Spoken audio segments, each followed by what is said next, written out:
తాకట్లో ఉన్న మీ బంగారాన్ని విడిపించి ఆ రోజు ఆన్లైన్ రేటుకి కొంటాం. Sharma gold company. Welcome to Suman TV. పార్లమెంట్లో ఇవాళ కేంద్ర ఫైనాన్స్ మినిస్టర్ నిర్మలా సీతారామన్ బడ్జెట్ని ప్రవేశపెట్టారు. అయితే ఈ బడ్జెట్ కేవలం ఎన్డీఏ భాగస్వామ్య రాష్ట్రాలు లేదంటే ఎన్డీఏ ప్రభుత్వాలు ఉన్న రాష్ట్రాలకు అనుకూలంగా ఉంది. ఇది కాంగ్రెస్ పాలిత రాష్ట్రాలకి ఏమాత్రం ఉపయోగం లేని బడ్జెట్ అనే ఒక విమర్శ మనకు కనిపిస్తుంది. నిజంగా బీజేపీ ప్రభుత్వం, కేంద్రంలో అధికారంలో ఉన్న బీజేపీ ఎన్డీఏే ప్రభుత్వం కేవలం ఎన్డీఏ అధికారంలో ఉన్న డబుల్ ఇంజన్ ప్రభుత్వాలున్న రాష్ట్రాల ప్రయోజనాల కోసం మాత్రమే ఈ బడ్జెట్ని రూపొందించిందా, లేకపోతే దేశ భవిష్యత్తు కోసం, లేకపోతే ఆత్మనిర్భర్ భారత్ నినాదంతో ఈ బడ్జెట్ని తయారు చేసింది? ఈ అంశాలన్నింటినీ మనతో చర్చించడానికి బీజేపీ ఆంధ్రప్రదేశ్ అధికార ప్రతినిధి కృష్ణకాంత్ గారు లైవ్లో ఉన్నారు మనతో పాటు. కృష్ణకాంత్ గారు నమస్కారం. సార్ నమస్తే సార్. ముందుగా మీకు సుమన్ టీవీ ప్రేక్షకులకి అందరికీ నమస్తే. కృష్ణకాంత్ గారు, మీరు ఇవాళ బడ్జెట్ చూసే ఉండుంటారు. బడ్జెట్లో అంశాలని పరిశీలిస్తే చాలా తెలివిగా, వ్యూహాత్మకంగా, అంటే ప్రధానమంత్రి మోదీ కావచ్చు, లేకపోతే మీ పార్టీ వ్యూహకర్త అమిత్ షా కావచ్చు, లేకపోతే నిర్మలా సీతారామన్ కావచ్చు, చాలా వ్యూహాత్మకంగా ఈ బడ్జెట్ని తయారు చేశారు. కేవలం డబుల్ ఇంజన్ సర్కారు ఉన్న రాష్ట్రాలకు ఉపయోగపడే విధంగా మాత్రమే ఈ బడ్జెట్ ఉంది అనే ఒక విమర్శ వినిపిస్తుంది. దీనిపైన మీరేం మాట్లాడతారు? తిరుమల రెడ్డి గారు, ఫస్ట్ ఆఫ్ ఆల్ ఈ అపవాదాలు ఏదైతే అంటున్నారో ఇది అపోజిషన్ పార్టీలు ఎప్పుడు వాళ్ళు చేసే రాజకీయ కోణంలో చేసే స్టేట్మెంట్ లాగానే కామన్ గా పెడుతూ ఉంటారు. So this is all just common thing. But ఇప్పుడు మనం ప్రస్తుతానికి రాజకీయాల్ని పక్కన పెట్టి అసలు ఫ్యాక్ట్స్ ఆఫ్ ది బడ్జెట్, అసలు యూనియన్ బడ్జెట్ లో అసలు నిజంగా ఎవరెవరు లాభపడ్డారు, ఏ వర్గాలు లాభపడ్డాయి, అసలు నిజంగా ఏ రాష్ట్రాలకి దీంట్లో లాభాలు ఉన్నాయి, చేకూరుస్తాం అన్న విషయం మీద ఒకసారి నేను సమగ్రంగా చెప్పడానికి ట్రై చేస్తాను సార్. ఫస్ట్ ఆఫ్ ఆల్ ఇవాళ యూనియన్ బడ్జెట్ 26-27 ఏదైతే మా ఫినాన్స్ మినిస్టర్ శ్రీమతి నిర్మలా సీతారామన్ గారు చాలా ప్రతిష్టాత్మకంగా ఇవాళ రోజు ఇంట్రడ్యూస్ చేశారు పార్లమెంట్ లో, ఇది చాలా ఒక సమగ్రమైన అన్ని వర్గాల్ని కలుపుకుంటూ, అన్ని రాష్ట్రాల యొక్క పురోగతిని కలుపుకుంటూ దాన్ని దృష్టిలో పెట్టి, ముఖ్యంగా మా భారత ప్రధాని శ్రీ నరేంద్ర మోడీ గారు ఏదైతే వికసిత్ భారత్ 2047 అంటే 2047వ సంవత్సరం మన దేశానికి స్వాతంత్రం వచ్చి 100 సంవత్సరాలు పూర్తవుతుంది.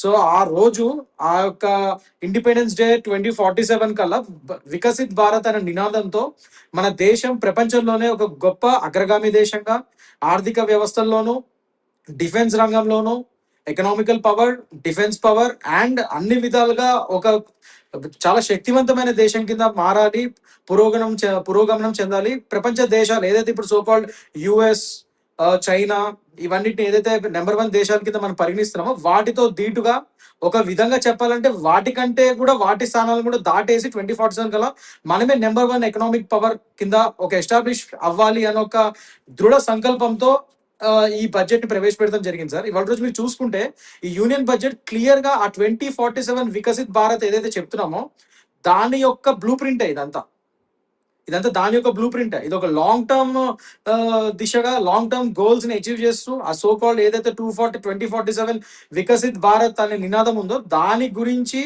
ఒక రోడ్ మ్యాప్ అన్నమాట ఇవాళ రోజు ఈ యూనియన్ బడ్జెట్. సో అందుకనే అన్ని వర్గాల్ని సమానంగా చేసుకుంటూ వెళ్తున్నాం సార్. ఇంకోటి ఏంటంటే ఇక్కడ ఇప్పుడు మీరు అన్న పాయింట్ ఏదైతే అపోజిషన్ పార్టీస్ ఏదైతున్నాయో వాళ్ళు అంటున్న ఎలిగేషన్స్ ఏదైతే ఉన్నాయో, అంటే ఎన్డీఏ పరిపాలిత రాష్ట్రాలు కనిపిస్తుంది కదా, మీరు తీసుకున్న నిర్ణయాలు కావచ్చు, ఇలా బడ్జెట్ ప్రకటించిన అంశాలు కావచ్చు, నిర్మలా సీతారామన్ నోటు గుండా వెలువడిన రాష్ట్రాల పేర్లు కావచ్చు, వీటన్నింటిని చూస్తుంటే కనిపిస్తుంది కదా స్పష్టంగా. కర్ణాటక ఏం పాపం చేసింది, కేరళ ఏం పుణ్యం చేసింది, తమిళనాడు ఏం పుణ్యం చేసింది, ఆంధ్రప్రదేశ్ ఏం పుణ్యం చేసింది, ఒరిస్సా ఏం పుణ్యం చేసింది, తెలంగాణ ఏం పాపం చేసింది? ఈ ప్రశ్నకు సమాధానం ఏంటి మీ దగ్గర? 100% ఉన్నాయి సార్. నేను చెప్తాను, అదే 1 by 1 చెప్తున్నాను.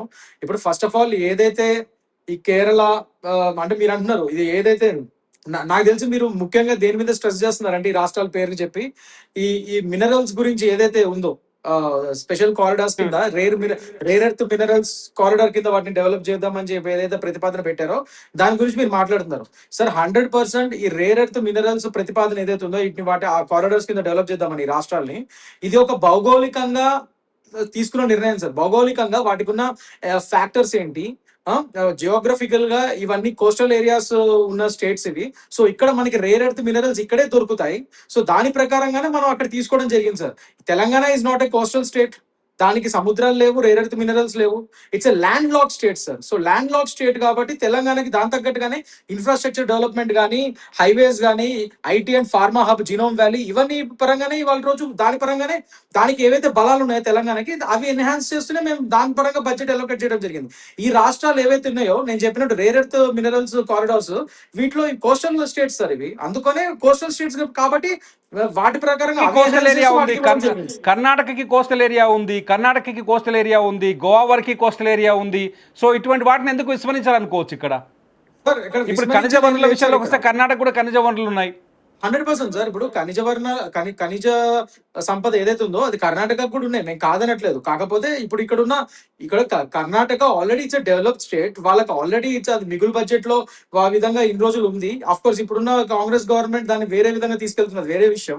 But politics setting politics side నేనేమంటానంటే కర్ణాటక ఇవాళ రోజు అంత దీన వ్యవస్థలో లేదు. ఇప్పుడు అది ఇంకా అట్లీస్ట్ వాళ్ళకి ఒక బెంగళూరు లాంటి మెట్రోపాలిటన్ సిటీ ఉంది, దాని యొక్క ఆర్థిక వ్యవస్థ ఆ బెంగళూరు సిటీ నుంచి వాటి నుంచి వచ్చే వనరుల నుంచి బాగానే డబ్బులు వస్తున్నాయి.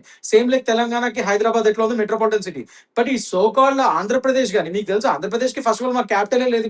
ఇప్పుడిప్పుడే మేము మా ఇండియా గవర్నమెంట్ వచ్చిన తర్వాత ఇప్పుడిప్పుడే మేము నిధులు ఇచ్చుకొని దాన్ని యుద్ధ ప్రాతిపదిక మీద ఫాస్ట్ గా డెవలప్ చేయడానికి ట్రై చేస్తున్నాము. సో ఈ విధంగా మిగతా స్టేట్స్ ఎక్కడైతే ఈ నిధులు కొరబడి నిజంగానే వాటికి అవసరం ఉందో అండ్ ఈ ఖనిజ సంపద ఎక్కువ ఉందో వాటిని ఎక్స్ప్లాయిట్ చేస్తూ వాటిని ఎన్హాన్స్ చేస్తూ ఆ స్టేట్స్ కి ఉపయోగపడే విధంగా మనం ఈ కారిడార్స్ ని పెట్టుకోవడం జరిగింది. అదే తెలంగాణ ఆఫ్ కోర్స్ నేను చెప్పినట్టు ఇట్స్ ల్యాండ్ లాక్ స్టేట్, దానికి ఖనిజ సంపద తక్కువ ఉంది, అందుకే దానికి ఇది వర్తించదు.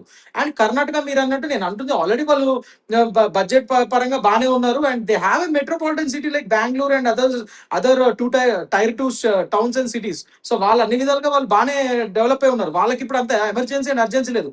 బట్ స్టిల్ వాళ్ళని అలాగని వాళ్ళని మ్యాప్ లోంచి తీసేయలేదు సార్. వాళ్ళకి ఖనిజ సంపద కూడా వాళ్ళకి ఉపయోగపడే విధంగా దాని పరంగా నెక్స్ట్ స్టేజ్ లో వాళ్ళకి కూడా అది అందే విధంగా ఆ కారిడార్ అక్కడ కూడా మేము తీసుకెళ్లే ప్రతిపాదనలు ఉన్నాయి. ఇప్పుడు మీ అపోజిషన్ చెప్తుంది కేరళలో ఓట్లు కావాలి, తమిళనాడులో ఓట్లు కావాలి, ఆంధ్రప్రదేశ్లో డబుల్ ఇంజన్, ఒరిస్సాకి వచ్చేసరికి డబుల్ ఇంజన్ కాబట్టి వాళ్ళ మెహర్బానీ చూసుకున్నారు అంటే ఏం చెప్తారు? అలా ఏం లేదు సార్. ఎందుకంటే ఇప్పుడు కర్ణాటక కూడా కావాలి మాకు ఫ్రాంక్ గా చెప్పాలంటే అఖండ భారత్ సార్, మాది మొత్తం అఖండ భారతం అంతా కావాలి మాకు. ఆ లెక్కన అందరికీ మేము సమానంగానే వెళ్తాం, అంతేగాని అక్కడ కావాలి ఇక్కడ కావాలి కర్ణాటక వద్దు కాదు కదా. తెలంగాణ కూడా కావాలి. ఇప్పుడు నెక్స్ట్ ఎలక్షన్ లో తెలంగాణనే వస్తుంది. ఇప్పుడు అలా ఎక్కడైతే మాకు ఇప్పుడు జిహెచ్ఎంసీ ఎలక్షన్స్ ఉన్నాయి, మరి ఇక్కడ కూడా మేము ఎలక్షన్ పరంగానే ఆలోచించి తెలంగాణలో ఆ విధంగా ఏమైనా చేయొచ్చు కదా. మేము అట్లా కాదు సార్, ఏ రాష్ట్రాలకు ఏమున్నాయో అవసరం బట్టి మేము ఇస్తున్నాం. And sir most important factor ఒకటి మాట్లాడాలి సార్ ఇక్కడ మోస్ట్ ఇంపార్టెంట్ థింగ్ ఏంటంటే it's union budget. At the end of the day union budget meaning ఏంటి? ఇది సెంట్రల్ ప్రాతిపదిక మీద ఓవరాల్ గా దేశ సమగ్రతకి అన్ని వర్గాల వారిని, అన్ని రాష్ట్రాల వారిని, అందరు ప్రజానికాన్ని అందరినీ కలుపుకొని వెళ్ళి మన దేశానికి ఓవరాల్ గా అన్ని సెక్టార్స్ కి ఎలా మనం ఎన్హాన్స్ చేయగలుగుతాం అన్న దాని మీద ఈ బడ్జెట్ ని యూజ్ చేస్తాం మనం. రాష్ట్ర బడ్జెట్ కాదు ఇది. ప్రతి రాష్ట్రానికి ఒక్కొక్క రాష్ట్రానికి తగ్గట్టుగా వాళ్ళకి ఇందులో అది ఇవ్వలేదు వీళ్ళకి ఇది ఇచ్చారని చెప్పుకోవడానికి ఇది రాష్ట్ర బడ్జెట్ కాదు సార్. స్టేట్ బడ్జెట్స్ వేరే ఉన్నాయి, మీకు తెలుసా విషయం. So this is all union budget and meaning ఏంటంటే ఇది సెంట్రల్ ఓవరాల్ దేశ సమగ్రతకి సంబంధించిన బడ్జెట్ ఇది. అంతేగాని ఒక్కొక్క రాష్ట్రానికి మనం ఇచ్చుకుంటూ సపరేట్ గా మనం డివిజన్ చేసుకుంటూ పోతే అది యూనియన్ బడ్జెట్ కాదు. అది అసలు యూనియన్ బడ్జెట్ కనిపించింది కదా. గత సంవత్సరం బడ్జెట్ లో బీహార్ ఎలక్షన్ దృష్టిలో పెట్టుకొని చేశారు, ఈ సంవత్సరం బడ్జెట్ లో తమిళనాడు ఎలక్షన్స్ ని కేరళ ఎలక్షన్ దృష్టిలో పెట్టుకొని చేశారు అనడానికి ఆస్కారం కనిపిస్తుంది కదా స్పష్టంగా. లేదు సార్, లేదు ఇదంతా మీడియా వాళ్ళు అపోజిషన్ పార్టీస్ వేస్తున్న ఎలిగేషన్స్ తప్ప నిజాలు ఏం లేవు సార్ అందులో. సార్ బీహార్ కి అప్పుడు అవసరం ఉంది అంటే బీహార్ నిజంగానే అది వెనకబడిన రాష్ట్రం కింద ఉంది కాబట్టి దానికి తగ్గట్టుగా దానికి ఇస్తాం సార్. సరే ఎండ్ ఆఫ్ ది డే నేను చెప్పేది అదే ఫ్యాక్టర్స్ అంటే ఏంటి, ఆ యొక్క ఎకనామిక్ ఫ్యాక్టర్స్, వాళ్ళ యొక్క భౌగోళిక ఫ్యాక్టర్స్, వాళ్ళ యొక్క జనావాస ఫ్యాక్టర్స్, చాలా ఫ్యాక్టర్స్ మనం కన్సిడర్ చేసి మనం ఇది బ్యాలెన్స్డ్ గా వెళ్తాం సార్ ఈ యూనియన్ బడ్జెట్. అంతేగాని రాష్ట్రాల అవసరాలు బట్టి వెళ్తాం కదా, అందరికి ఒకటే న్యాయం చేయమంటే చేయలేము సార్. గతంతో పోలిస్తే గతంలో ఏ బడ్జెట్ని చూసినా గతంలో ఇప్పటి వరకు అంటే బీజేపీ ప్రభుత్వం వరుసగా 9వ బడ్జెట్ సీతారామన్ ప్రవేశపెట్టారు. బీజేపీ 3వసారి అధికారంలో ఉంది. గతంలో 60 ఏళ్ల పాటు కాంగ్రెస్ పార్టీ దేశాన్ని పరిపాలించింది. గతంలో ఉన్న బడ్జెట్ అలొకేషన్స్ను చూస్తే, ఇవాళ వచ్చిన బడ్జెట్ అలొకేషన్స్ను చూస్తే సౌత్ ఇండియాకి ఈసారి ప్రాధాన్యత పెరిగిందని మీకు ఏమైనా అనిపించిందా? 100% సార్. ఎందుకంటే అంటే మేము ఒక సెంట్రల్ గవర్నమెంట్ దృష్టికోణంగా అన్ని రాష్ట్రాలని సమానంగానే తల్లికి అందరి పిల్లలు ఒకటే కదా సార్. సో అందరి పిల్లల్ని సమానంగానే మేము చూస్తాం. ఇక్కడ దక్షిణ భారతము, ఉత్తర భారతం అంటూ ఏం లేదు. నార్త్ ఈస్ట్ అలాంటి ఏం లేవు. కనిపించింది అందరినీ మధ్యలో మేము సమానంగా మధ్యలో ఒక తీసుకెళ్తాం. గతంలో ఈ ఈ ఈ చర్చ జరిగింది, చర్చ జరుగుతోంది. బడ్జెట్ విషయానికి వచ్చేసరికి గత బడ్జెట్లో కర్ణాటకకు సంబంధించిన ఒక ఎంపీ చాలా స్పష్టంగా పార్లమెంట్లో మాట్లాడారు. కొంతమంది కర్ణాటకలో ఉన్న రాజకీయ నాయకులు మాట్లాడారు, తెలంగాణలో ఉన్న కొందరు రాజకీయ నాయకులు మాట్లాడారు. ఈ చర్చ ఉంది. బడ్జెట్ అలొకేషన్స్లో దక్షిణ భారతదేశం పైన చిన్న చూపు ఉంది, ఉత్తర భారతదేశానికి సంబంధించిన పరిపాలకుల దృష్టిలో అని. ఇది కొంత బ్యాలెన్స్ అయిందనుకోవచ్చా ఈ బడ్జెట్లో? సార్ అలాంటి ఎలిగేషన్స్ గురించి అయితే నేను ఇప్పుడైతే ఒకటి చెప్తాను sir.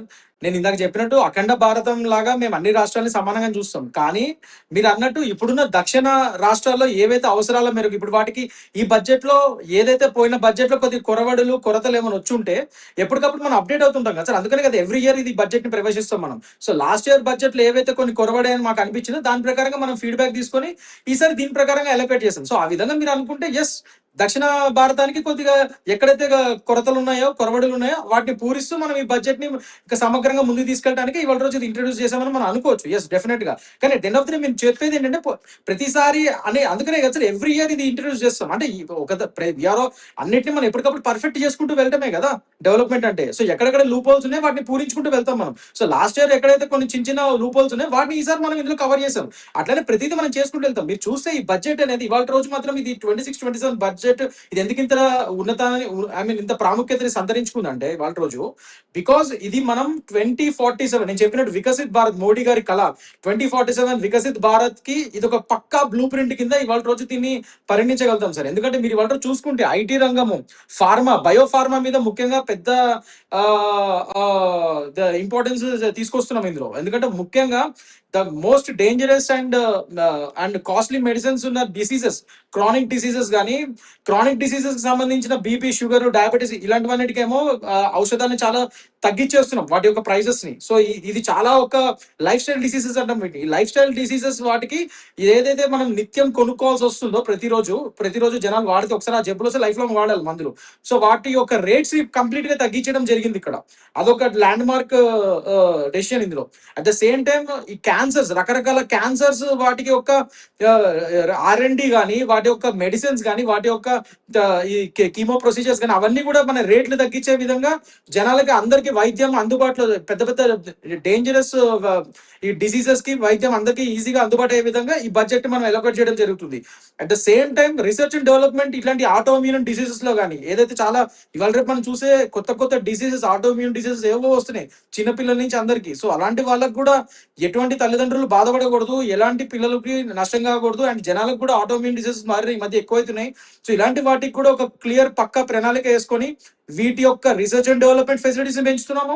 At the same time వాటికి కావాల్సిన మెడిసిన్స్ ఒక అందుబాటుని కూడా ఎక్కువ తీసుకొచ్చే విధంగా ఇంపోర్ట్స్ అండ్ ఎక్స్పోర్ట్స్ ఈ మెడిసిన్స్ లో వాటి రేట్స్ కూడా తగ్గే విధంగా వాటి యొక్క ఎక్సైజ్ డ్యూటీ ఒకవేళ బయట నుంచి తెచ్చే మెడిసిన్స్ అయితే వాటి ఎక్సైజ్ డ్యూటీ కూడా తగ్గించే విధంగా కూడా అడుగులు పడుతున్నాయి. సో అన్ని విధంగా మనం చేసుకుంటూ వెళ్తున్నాం సార్. ఇది ముఖ్యంగా విద్య రంగానికి కూడా ఒక పెద్దపీట వేసినట్టే ఉంది ఇది. అండ్ దీనివల్ల ఆటోమేటిక్ గా సామాన్యులందరికీ చాలా చాలా భారం తగ్గిపోతున్నాయి, వాళ్ళ యొక్క జీవన పరిణామాలు పెరుగుతాయి దీనివల్ల. సో ఈ బడ్జెట్ ఆంధ్రప్రదేశ్ కి ఈ బడ్జెట్ వల్ల బెనిఫిట్ జరిగింది అనుకోవచ్చా? ముఖ్యంగా మీ డబుల్ ఇంజన్, ట్రిపుల్ ఇంజన్ సర్కార్ కదా మీద ఆంధ్రప్రదేశ్ లో, దానికి మేలు జరిగింది అనుకోవచ్చా? 100% సార్, 100% ఇది చాలా మేలు జరిగిన దావోస్ తిరుగుతున్నారు, ప్రపంచ దేశాలను తిరుగుతున్నారు, ఈ టైంలో మీకు బెనిఫిట్ జరుగుతుంది అనుకుంటున్నారు ఇప్పుడు? 100% సార్. చాలా మంచి క్వశ్చన్ అడిగారు, థ్యాంక్ యూ సార్. డెఫినెట్ గా సార్ ఇది ఎందుకంటే మాది ఇప్పుడు డబుల్ ఇంజిన్ సర్కార్ మీరే అన్నారు. సో ఆ విధంగా ఆల్రెడీ మా మోడీ గారు సెంట్రల్ గవర్నమెంట్ ఇప్పటికి ట్రిపుల్ ఇంజన్ అదే ట్రిపుల్ ఇంజన్ సర్కార్, ఎస్. సో ఆ విధంగా ఇప్పటికే మా మోడీ గారు ఇది అమరావతి డెవలప్మెంట్ కానీ ఇప్పుడు దగ్గర 15,000 కోట్లు ఇచ్చారు. అది కాకుండా ఇంకా అన్ని రంగాల్లో ఇప్పుడు మ్యారిటైమ్ కారిడార్ డెవలప్ చేస్తున్నాం. అది కోస్టల్ ఏరియా ఎక్కువ ఉంటుంది కాబట్టి ఆంధ్రాలో. ఇప్పుడు ఇవాళ రోజు ఈ బడ్జెట్ లో మీరే ఇప్పుడు మనమే అనుకున్నాం ఇప్పుడు రేర్ ఎర్త్ మినరల్స్ కారిడార్ కూడా డెవలప్ చేస్తున్నాము. సో ఇట్లా రకరకాలుగా పరిశ్రమలు ఎక్కువగా డెవలప్ అయ్యే విధంగా, పెంపొందించే విధంగా. అండ్ మచిలీపట్నం మా కాన్స్టిట్యున్సీ అయినా నాది Machilipatnam. So Machilipatnam constituency, Machilipatnam port development కి దానికి హైవే ఇన్ఫ్రాస్ట్రక్చర్ కూడా ఫాస్ట్ గా యుద్ధ ప్రాతిపదిక మీద చేస్తున్నాము. ఎందుకంటే ఇంకోటి తెలంగాణకి నియరెస్ట్ సీ పోర్ట్ ఏమైనా ఉందంటే అది మచిలీపట్నం ఇప్పుడు. సో మచిలీపట్నం పోర్ట్ డెవలప్ అయితే తెలంగాణకు కూడా ఇట్స్ హ్యూజ్ డెవలప్మెంట్ అది. ఎందుకంటే మీకు ఎక్స్పోర్ట్స్ అండ్ ఇంపోర్ట్స్ అవి చాలా పెరిగిపోతాయి అండ్ దానివల్ల వాటి యొక్క ఎక్సైజ్ డ్యూటీస్ అవి కూడా తగ్గుతాయి, మీకు ట్రావెల్ ఛార్జెస్ తగ్గుతాయి. యా. సో అన్ని విధాలుగా ఇది ఒక తెలంగాణ డెవలప్మెంట్ అవుతుంది.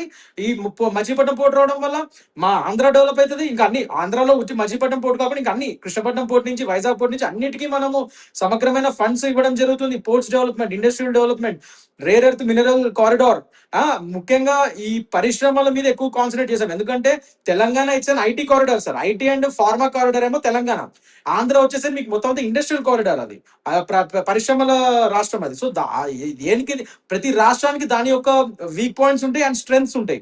సో స్ట్రెంగ్స్ ని మనం ఎన్హాన్స్ చేసుకునే విధంగా అండ్ వీక్ పాయింట్స్ ని తగ్గించుకుంటూ బ్యాలెన్స్ చేసుకునే విధంగా ఈ బడ్జెట్ ఉంది సార్. అదే చేస్తున్నాం ఇప్పుడు మనం ఇక్కడ. ఒక్కొక్క స్టేట్ కి దాని యొక్క బలాలను బట్టి ఆ బలాలని ఇంకా ఎన్హాన్స్ చేసే విధంగా ఈ బడ్జెట్ ఉంది. That's what I'm saying. IT and genome valley ఇక్కడ డెవలప్ చేస్తున్నాం తెలంగాణలో. ఓకే, అంటే మొత్తానికి మీకు అనుకూలమైన బడ్జెట్ కాదు, ఇది ప్రజలకు అనుకూలమైన బడ్జెట్ అని చెప్తారు. 100% సార్, 100% ప్రజలకు అనుకూలమైన బడ్జెట్ అది. మీకు ఇవాళ చూస్తే దీని యొక్క ఫ్రూట్స్ కానీ లేకపోతే ప్రాఫిట్స్ మీకు ఇమీడియట్ కనబడవి. ఇవి జనాలు ఏమనుకుంటారు, ఇదేంటి ఇందులో మనకి డైరెక్ట్ గా ఏం లేవు కదా అనుకుంటారు. కానీ నేను చెప్పాను, ఫస్టే చెప్పాను, ఇది 2047 వికసిత్ భారత్ కి ఒక బ్లూ ప్రింట్ అని. దీని యొక్క ఫ్రూట్స్ కానీ దీని యొక్క ఫలాలు మనం లాంగ్ టర్మ్ లో చూస్తాం. లాంగ్ టర్మ్ అంటే అలాగని మరి ఎప్పుడో ఎన్నో ఏళ్ల క్రితం అని కాదు నా ఉద్దేశము. రానున్న ఈ 3-4 ఏళ్లలోనే మీరు దీని యొక్క ఫలాలు చూస్తారు. ఎందుకంటే ఇప్పుడు దీని వల్ల మీకు మనకి మెయిన్ వైద్య విద్య ఇవన్నీ ఖర్చులు తగ్గిపోతే ఆటోమేటిక్ గా మనకి ధరలు తగ్గితే మన లైఫ్ స్టైల్ పెరుగుతుంది. లైఫ్ స్టైల్ పెరిగితే ఆటోమేటిక్ గా మన అన్ని విధాలుగా మనకి సేవింగ్స్ పెరిగితే మన జీవితాలు మంచిగా ఉంటాయి కదా. సామాన్యుడి జీవితం బాగానే ఉంటుంది. ఇన్ఫ్రాస్ట్రక్చర్ పెరుగుతుంది. మెయిన్ రోడ్స్ అండ్ హైవేస్ అన్ని డెవలప్ చేస్తున్నాము. అర్బన్ ఇన్ఫ్రాస్ట్రక్చర్ పెంచుతున్నాము, రూరల్ ఇన్ఫ్రాస్ట్రక్చర్ పెంచుతున్నాము. విబి రామ్జీలో ఇప్పుడు ఇంకా ఫండ్స్ ఎక్కువ పెడుతున్నాం. ఇప్పుడు మేము మన్రేగా ఏదైతే ఇప్పుడు విబి రామ్జీ చేసామో మనం, సో దాంట్లో కూడా మేము చాలా ల్యాండ్ మార్క్ చేంజెస్ తీసుకొచ్చాము ఇప్పుడు. సో వాళ్ళందరికీ ఎవరైతే కూలీ రైతులకు ఉంటారో వాళ్ళకి పని లేనప్పుడు వాళ్ళకి ఫ్రీగా డబ్బులు ఇచ్చే విధంగా కూడా మనం చేస్తున్నాం. సో కేవలం ఈ బడ్జెట్ మీరు చూసుకుంటే అలాగని ఫ్రీబీస్, ఉచిత పథకాల మీద ఆధారపడకుండా దేశాన్ని ప్రజలందరూ కేవలం ఉచిత పథకాల మీద ఆధారపడకుండా వాళ్ళని సమర్థవంతంగా సెల్ఫ్ రిలయంట్ ఆత్మ నిర్భర్ కింద వాళ్ళని చేద్దాం అన్నది మెయిన్ ఈ బడ్జెట్ యొక్క main goal sir. Major goal ఇది. ఆత్మ nirbhar Bharat, startup India, skill India and Viksit Bharat, ఇదే మా మెయిన్ నినాదాలు. ఈ నినాదాలని 2047 కల్లా ఫుల్ మొత్తం రీచ్ అయ్యే విధంగా మేము దానికోసం కృషి చేస్తాం. దానికే ఈ బడ్జెట్ బ్లూ ప్రింట్ ఇవ్వాలి. సో దీని లాంగ్ టర్మ్ రిజల్ట్స్ మనకి కనబడతాయి. రానున్న 3-4 ఏళ్లలో క్లియర్ గా దీని యొక్క రిజల్ట్స్ కనబడతాయి మనకి. అది జనాలందరూ చూస్తారు కూడా డెఫినెట్లీ.